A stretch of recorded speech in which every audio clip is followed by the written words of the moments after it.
Bifesi yari umufana aho wanamubwiye ati kapoti nta muntu ayikoresha inshuro kabiri. Mane rijya jambo kabisa ukuntu wagiye mbagije uko. Niwe yakubagije uko. Kapoti naho yozimba gute ntikora kabiri. Ni kuki mwese musigaye mufise inzobe musa n'amapapayi mushaka tubaje kweri. Ha mucumwishyura Twe twitukuza niki. Ndamubwira yuko hari abatukubitukuza batukuza imibiri n'abatukubitukuza batukuza imistari. Hari abatukubitukuza batukuza imibiri n'abatukubitukuza batukuza imistari. Hari abakunda Akon n'abakunda Jackson. Hari abakunda Akon n'abakunda Jackson. Nibo bagwiza Carolite kandi note ari sabuni so. Abarimbi twatandukanye. Ariko rero ikintu namushimiye na Bifesi arazi kukunda inkumi. Yakubwiye ati yavuze ati abasani ni bake kabisa mukora ubukwe. Ariko mwamugendana n'abigeme benshi ariko ubukwe ntimurota mu bukora. Mariage zine ku musana umwe biteye isoni mbe mu batwara kwideni gabanya ubumaraya. N'abapati n'abasani. Je nibaza ko washenzi. Nararyamiswe hanze mu mazi nk'igitandara mu mvura mu bukonje n'inzara mbigikangara burya nasanze ifaranga ribuze nabitonze bakarakara kuba mu mazu y'abandi umwaka no kuri bigiye guhagarara ubukene bwaratunye imwe zanje zitagaragara nkababazwa n'abashonje nanje shonje nindi garagara nsaba Imana izompe nzohe n'abandi bagoye mu ibarabara uyu mwaka imyango yugoye mukamagiye kuyugurura.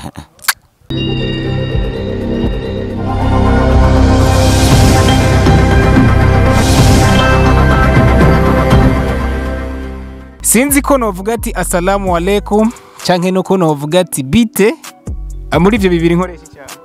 Byonjohera byose biri mu Kirundi. Urameze neza? Neza kabisa. Singiye kukubaza uwo witwa nta murundi canke umurundi kazi canke umwana atabazi. Ariko rero imbere yuko twiganirira ryacu ryawe kumbure Egozen TV kagahogo turagakeneye. Nararyamiswe hanze mu mazi nk'igitandara mu mvura mu bukonje n'inzara mbigikangara burya nasanze ifaranga ribuze nabitonze bakarakara kuba mu mazu y'abandi umwaka no kuri bigiye guhagarara ubukene bwaratunye imwe zanje zitagaragara nkababazwa n'abashonje nanje shonje nindi garagara nsaba Imana izompe nzohe n'abandi bagoye mu ibarabara uyu mwaka imyango yugoye mukamagiye kuyugurura. Yes ati mukama kumbure agiye kugurura uwo mwaka dukora umuti kimwe ku kindi sivyo none. Yego kabisa. Mr Lucif indirimbo kimwe ku kindi kabisa n'indirimbo iri kirazana impinduka muri industry ya 257. Wiyumviriye gute kugira ngo kabisa indirimbo muyikorane numwe kabisa mu bari ni dufise mu gihugu cy'u Burundi mufise amajambo kabisa y'ubwenge? Ibintu mu bisanzwe nta nguvu nimwe twabishizemo. Byarikoze tu kuko wasanga abafana bavuga uti ivuga umuririmba postinze ni foto yakora boni gute Bifesa postinze bana akandugira screenshots abantu baguma bambaza ikibazo kimwe ko dukora indirimbo ngo iti okay kubera ico kibazo none ko badusaba icyo dufise nta kibazo reka tubikore kandi ni bien turavugana gutega tubikore kubera mistari ibintu dufise amajambo ntabura kweri je sinzi n'amajambo nubura kweri. Muri rya ndirimbo mwaravuze ati kumbure Bifesi yari umufana aho wanamubwiye ati kapoti nta muntu ayikoresha inshuro kabiri. Mane rijya jambo kabisa ukuntu wagiye mbagije uko. Niwe yakubagije uko. Kapoti naho yozimba gute ntikora kabiri.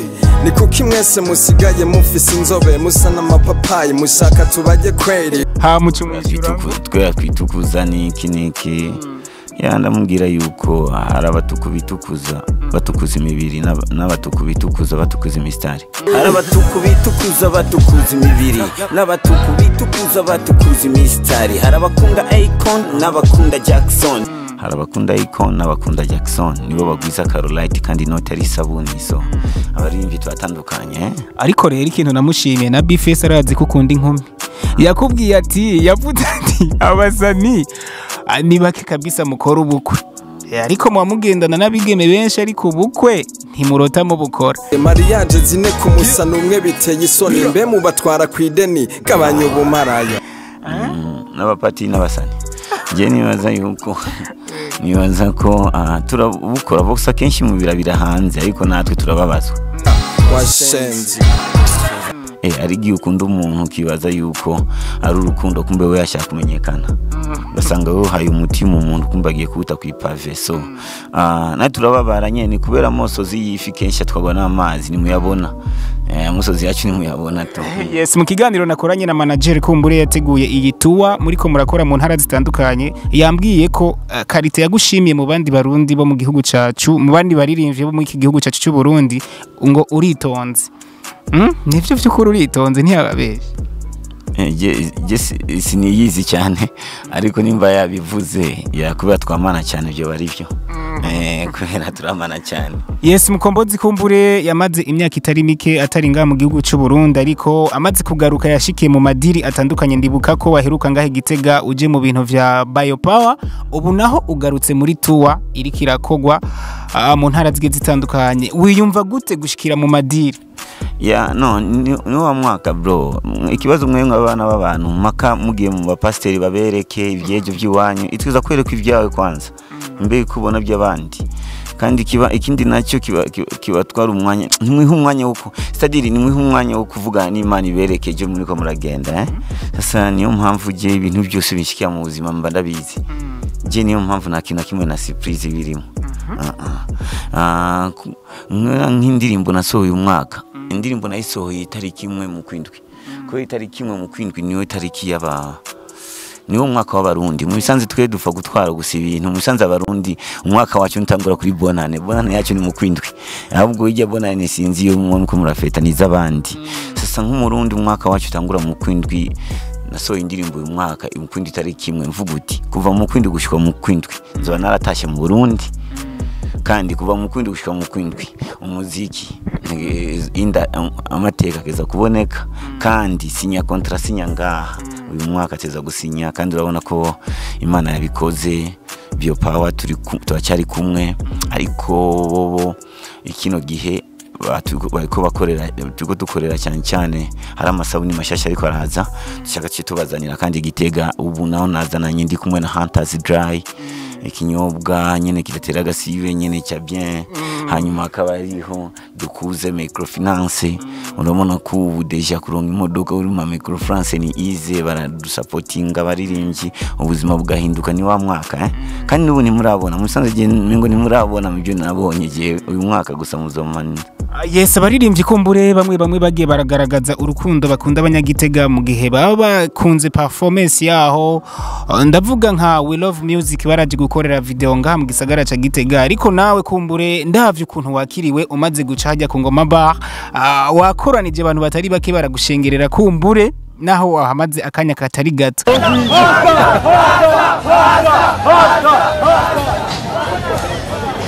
Nica ikintu wemereye abanyagitega ugiye kubakorera?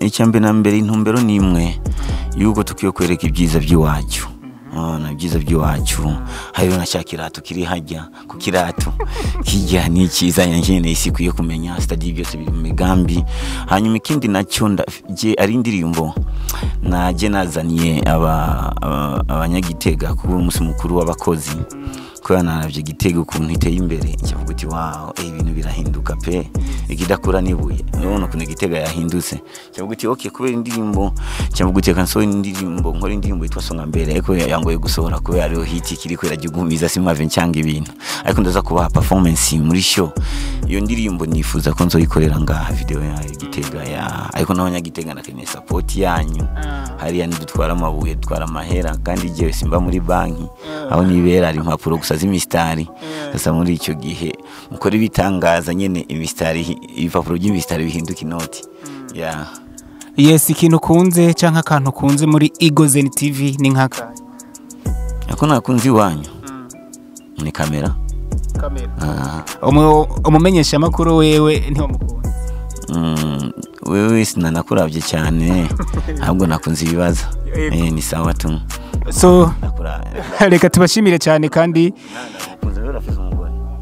nararongoye bro ndafise umugore safi sana izi kutamufise ndaguhe uburaho mbona yuko mujyane ariko urya ni hasa giwo mujyanye nimba ufise umugore urya ni hasa giwo mujyanye mu minsi nanje ngira ngo nzoronka Nadine ça va bien sana kabisa mu nama abavyeyi bazoguhamagaza. Yes, reka tugushimire Hsta la VIctoria Siemple kumbure mu myiteguro ugiyemwo yo kuja kugaragara ku ngoma bar nibaze ko uza kuryohera abantu nkuko wamubikora sinibaza ariko kumbure nongera nibutsa abadukurikirana muri Egozen TV ko mwoja kuri channel ya YouTube ya Hsta nako ijya ndirimbo iri kuri channel ya Mkombozi ya Bifesi ni channel ya Bifesi. Yes, muje kuri channel ya Bifesi kumbure mugafyonda handitse sabone cyangwa subscribe mutibagiye na channel ya Hsta la VIctoria Siemple Mkombozi kumbure mukamufyondera subscribe kugira ngo abandanya bakorera ibikora inka. Reka tugushimire cyane Mkombozi. Ikindi nacyo n'abafana bagabanye kuza baribuswa subscribe mwe turabibutsa buri gihe none nubona ko ari inshingano zanyu kugira ama subscribe makabukarabu none izo karabukarabu maka tuze turababwira karakayibu buri munsi muze murabikora kameme none muri toilette ho turabibutsa ni mwijana none ni mwijane mubone kasa ko ari ikintu mutagikoze kameme umunsi togenda neza. Yes, reka tubashimire cyane. Merci sana blessings.